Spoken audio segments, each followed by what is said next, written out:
1977లోనైనా తుఫాన్ వచ్చింది. మా ఇంటి కప్పు మొత్తం లేచి వెళ్ళిపోయి పక్కింటి వాళ్ళ మీద పడింది. ఇంత ఎత్తు మట్టి గోళ్ళు ఉండేవి, మట్టి గోళ్ళు మా ఇంటికి. వర్షం పడితే ఎర్నెస్ట్ పాల్ గారు చెప్పారు, కొండ నాది నిండుద్దా మాది నిండుద్దా, కొండలు పెట్టుకునేవాళ్ళం. ఇంట్లోకి వెళ్ళి మంచినీళ్ళు ముంచుకోవాలంటే భయం. దాని చుట్టూ పాము చుట్టుకుని పడుకుని ఉండేవి మంచినీళ్ళ కొండ చుట్టూ ఆ చల్లదనానికి.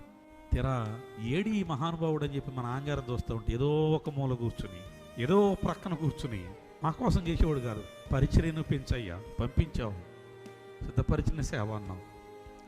ఆయనకి ఏ వాగ్దానాలు ఏ దర్శనాలు ఇచ్చాడో ఆ దర్శనాలన్నీ ఎత్తి ప్రార్థన చేస్తూ ఉండేవాడు. ఇదనాలో దేవుడు నాకు ఇస్తున్న వాగ్దానం ఏంటంటే, నీకు ఇచ్చిన దర్శనాన్ని ఎత్తి ప్రార్థన చేయి. నువ్వు భయపడబాకు, ధైర్యంగా ఉండు, నిబ్బరంగా ఉండు. జరిగింది ఏదో జరిగిపోయింది, మనుషుల వైపు చూడబాకు.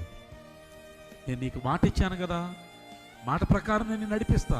ఈ దర్శనం కొరకు మీరు చంపుతారా, చచ్చిపోతాను కానీ ఆ దర్శనాన్ని మాత్రం నేను నెరవేర్చకుండా ఉండలేను. హల్లెలూయా.